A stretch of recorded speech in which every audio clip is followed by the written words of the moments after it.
Usually when we talk about legal verdicts, there is this expectation of precision, Right. kind of like engineering. You build a bridge, you calculate the exact load it can bear, and, well, if it collapses, you can point to the specific stress fracture and say, there it is, that's what caused the failure. Exactly. You can see the math in the real world. Right. But then you step into the world of uh, human behavior, subjective speech, and institutional power, and suddenly that precision just completely Oh, evaporates. totally. Yeah. It's comforting to think of the law as this binary cause and effect machine, Yeah. but that's rarely the reality. Yeah, and the legal landscape we are looking at today is incredibly murky. It is, frankly, anything but precise. So, welcome to today's deep dive. I'm your host, and I am so thrilled you, the listener, could join us today. And I'm here as your expert guide, ready to unpack all the technical details. Yes, because today we are unpacking a truly fascinating stack of documents.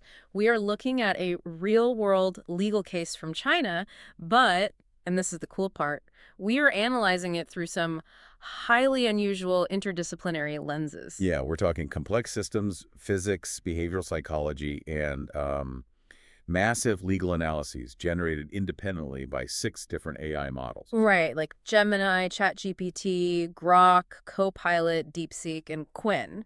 It's a heavy lineup. It really is. And the focal point of all this analysis is the case of Dr. Chen Jingwan. He's a physicist who was sentenced to 20 months in prison for picking quarrels and provoking trouble. Wow, 20 months. Yeah, and the entirety of this conviction was based on his activity on Twitter. Okay, now before we get into the wild details of Dr. Chen's case, we need to make a quick note for you, the listener, regarding the materials we're looking at today. Right. This is super important. Because these documents touch on some incredibly charged politics, regarding the Chinese legal system, government officials, international relations, all of it.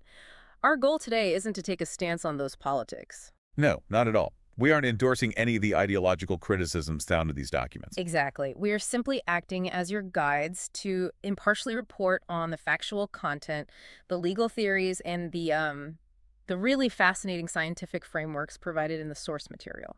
We just want to help you understand the ideas inside these texts purely as an intellectual exploration. That's the mission. Okay, so let's unpack this. We have a complex systems physicist facing a criminal trial. What exactly was he doing that led to almost 2 years in prison? I want to know the physical realities of the inciting incident here. Well, the physical reality is remarkably small.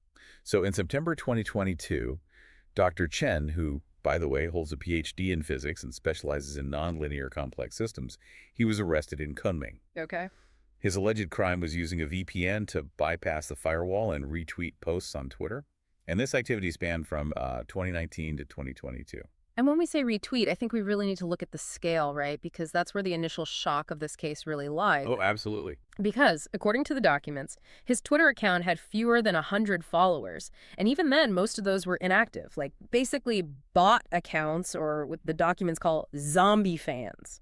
Right. Basically no real audience. Exactly. And across 2 decades of using various social media platforms, his total retweets numbered under 100. Yeah. So we are talking about a microscopic digital footprint here. 0 engagement, 0 virality. Yeah, but the prosecution, they focused entirely on the content of those specific retweets. Okay, what kind of content? Well, the source text categorized this content into 4 distinct buckets. First, there was subjective art. Like what? This included things like an Umbrella Girl comic related to the protests in Hong Kong, or, political satire cartoons. Second, there were emotional expressions, literally just images of candlelight. Just a candle. Just a candle. Okay, but the third and fourth categories were a bit more dense. Right. Theoretical commentary and historical documents. Correct. So the theoretical commentary included a speech by Donald Trump on communism, as well as some academic articles analyzing different ends of the political spectrum. Interesting. And the historical documents included things like a list showing the pension wages of retired government officials. Okay. So based on this assortment, the prosecution claimed Dr. Chen spread false information that caused severe public disorder. Okay, here is where the court's logic becomes incredibly difficult to follow for me. Because the prosecution fundamentally lacked direct evidence of his intent, right? Right. They had no emails, no confessions, no proof that he woke up one day and maliciously decided to spread rumors. So how did they secure a conviction for malicious intent without actual proof of intent?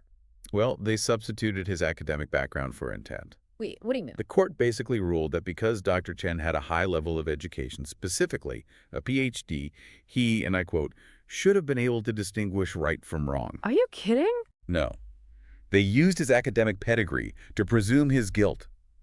They argued that a highly educated person wouldn't accidentally share false information. Therefore, any sharing of unverified information must have been a deliberate, malicious attempt to cause chaos.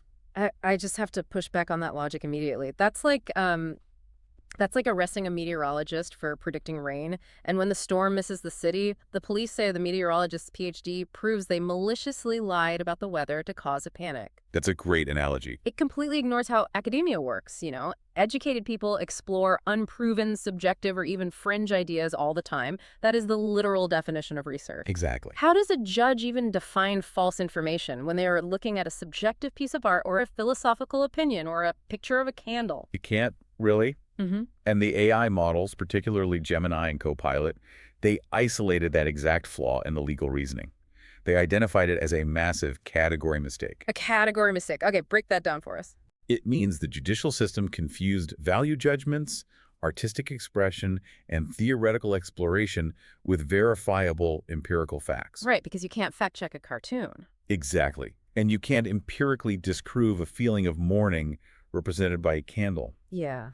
By treating subjective exploration as objective falsehood, the court essentially put the concept of thought and academic curiosity on trial. They evaluated subjective art using the rigid criteria of objective factual reporting. Okay, if the court's logic on his intent is that flawed, I'm genuinely confused about the actual charge itself, because the charge is causing severe public disorder. Right. But we just established his account had zero engagement. And this is where it gets really interesting for me, because Dr. Chen is a physicist. So how did he defend himself against the physical claim that he disrupted society? This is my favorite part. He wrote a 20,000-word letter from his prison cell. Wow. 20,000 words. Yeah. And he didn't just argue the law. He defended himself using the exact science he spent his life studying. He applied complex systems physics to prove that the court's claimed outcome, severe public disorder, was physically impossible to achieve from his actions. So he basically takes the court's accusation and runs it through a mathematical model. Yes. He applied the Galton-Watson extinction theorem and avalanche dynamics directly to his own Twitter account. Okay, hold on. I want to make sure you, the listener, can visualize this. How does this branching process actually work in network science? Think of it like a chain letter.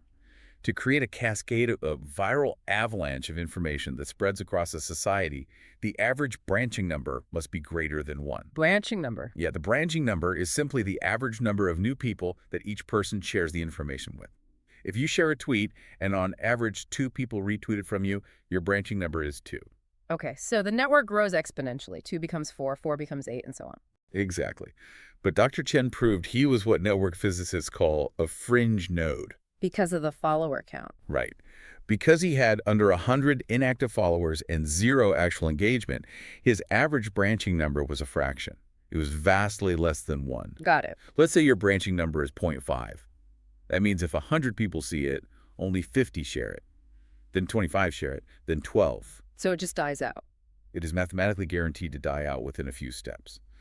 In physics terms, his personal network was in a deep subcritical state. Subcritical state, okay. Therefore, according to the mathematical laws of the Galton-Watson theorem, the probability of his retweets causing a cascading avalanche of public disorder approaches absolute 0. Absolute 0. It isn't just unlikely. It is a mathematical impossibility. Wait, I have to challenge that for a second. Sure. Because we hear about the butterfly effect all the time in popular culture, right? The whole idea from chaos theory where one tiny action like a butterfly flapping its wings in Brazil causes a massive hurricane in Texas. Right. Isn't the court basically arguing that Dr. Chen's tweet was the butterfly? Like, even if it's small, it could theoretically trigger the avalanche. That is a really intuitive way to look at it, and it's a super common misconception about how complex systems actually fare. Oh, really? Yeah. The source texts dissect this brilliantly. The butterfly effect only works under very specific, highly unstable conditions. For a system to collapse from a single butterfly flap or a single unseen tweet, the broader system must already be in a highly volatile, supercritical state. Okay, what does a supercritical state actually look like in the real world, outside of equations? Instead of a butterfly, let's use the analogy of a snowpack on a mountain, which is how avalanche dynamics are literally studied. Okay. Imagine a mountain where the snow has been piling up for weeks, the temperature is fluctuating, and the structural integrity of the snowpack is completely compromised. It's teetering on the edge of collapse. That is a supercritical system. It's incredibly fragile, like anything could set it off. Highly fragile. Now, a single skier comes along, carves a turn, and the entire face of the mountain gives way. Did the skier trigger the avalanche? Yes. But is the skier the cause of the avalanche? Oh, see where you're going. Physics says no. The structural instability of the mountain itself is the root cause. If it wasn't that skier, it would have been a gust of wind or, a falling pine cone 10 minutes later. Ah, I see. So the court is blaming the skier for the mountain being unstable. Exactly. Oh. Legally and scientifically, Dr. Chen argued that he cannot be held responsible for an outcome that was either physically impossible due to his subcritical microscopic network, or, if the society truly was on the brink of collapse, was the fault of a supercritical system that he didn't create. That makes total sense. As the AI analyses pointed out, holding him responsible is a total failure to establish causality. So the physics absolutely prove no harm was done.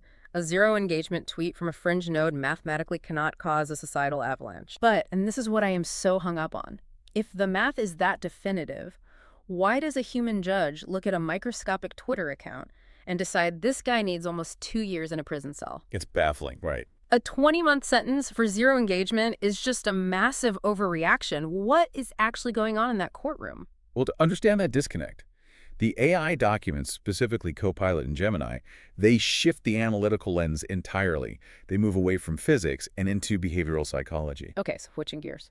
And the framework they use is fascinating because it removes the concept of the human soul or internal motive from the equation entirely. Sure. In behavioral psychology, behavior is driven entirely by environmental conditioning. It's all about rewards and punishments. Exactly. It's about how your specific environment has rewarded or punished you in the past. This is B.F. Skinner's territory, right?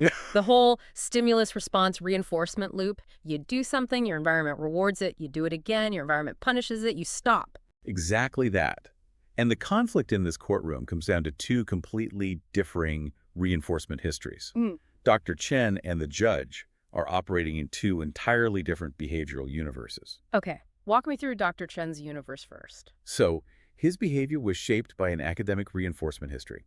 Think about what academia rewards: collecting obscure information, questioning accepted norms, comparing diverse views, exploring fringe ideas. These are all positively reinforced. Right. It's classified as exploratory behavior. Exactly. So to him, retweeting an article by Donald Trump or saving an Umbrella Girl comic isn't an endorsement of an ideology. It's gathering data. It's bookmarking a phenomenon for research. Yes, he perceived the retweet as a completely low-risk academic exercise because his environment had always rewarded that kind of curiosity. Makes sense. But the judicial system is a radically different environment. The judges and prosecutors are shaped by an institutional reinforcement history. Which is very different. Extremely. In a high-pressure, risk-averse institutional environment, the system heavily punishes any failure to act. If an official ignores a potential threat and it escalates, their career is ruined. They're severely penalized. Which creates a culture of extreme risk avoidance. And the AI analyses bring up a psychological term here, right? Stimulus generalization. How does that apply? Because the institutional pressure to neutralize threats is so high, the officials begin to exhibit stimulus generalization. They literally lose the ability to differentiate between a real threat and a perceived one. Wow. They start viewing any ambiguous intellectual curiosity, any unverified opinion or fringe academic post as a direct danger. If an institution is routinely punished for any spark of dissent, they will eventually treat a wet match like a blowtorch. They apply a high-risk label to a low-risk behavior. Wait, I need to stop you there because this feels like a massive revelation. Yeah. When the prosecution and then the court say Dr. Chen knew he was spreading rumors, standard law usually relies on mens rea, right? Yeah. The guilty mind. Yeah. They're supposed to prove his internal motive. Right. Are you saying that in this behavioral framework, knowing isn't actually a psychological state? That is the core insight from the behavioral psychology analysis. Yeah. And it is incredibly jarring for anyone who believes in internal free will. Yeah. In this Skinnerian framework, knowing or having a malicious motive isn't a look inside someone's mind. It isn't a state of being. It is simply a label that an outside observer applies to an action based on the observer's own environmental conditioning. So the judge isn't reading Dr. Chen's mind. The judge is reading his own institutional fears. Precisely. Dr. Chen did not possess the internal cognitive state of knowing he was causing harm. But the court, driven by its own conditioning to avoid risk at all costs, looked at his exploratory behavior and slapped the label of malicious intent on it. It's a complete disconnect in reality. Total disconnect. Yeah. The physicist and the judge are speaking two entirely different behavioral languages. So what does this all mean when these two forces collide? Because the physics prove the act was harmless, but the institutional psychology demands it be treated as a severe threat. Right. And according to the ChatGPT and Grok analyses, the systemic feedback in this case resulted in some startling procedural anomalies. What kind of anomalies? The legal analyses highlighted major procedural breakdowns. The trial was held in secret, which the AI models point out had no legal justification since the tweets were public and didn't involve state secrets. Crazy. Dr. Chen was allegedly refused the right to self-defense during the hearing, and perhaps most shockingly, the appellate court didn't even open a session. Yeah, I read that part of the source text. The appellate court just issued a paper ruling essentially telling the imprisoned man that he failed to provide new evidence to prove his innocence. Right. That is a total inversion of the fundamental burden of proof. You shouldn't have to prove your innocence from inside a prison cell. The state is supposed to prove your guilt. Exactly. When a system abandons empirical reality, procedure usually follows.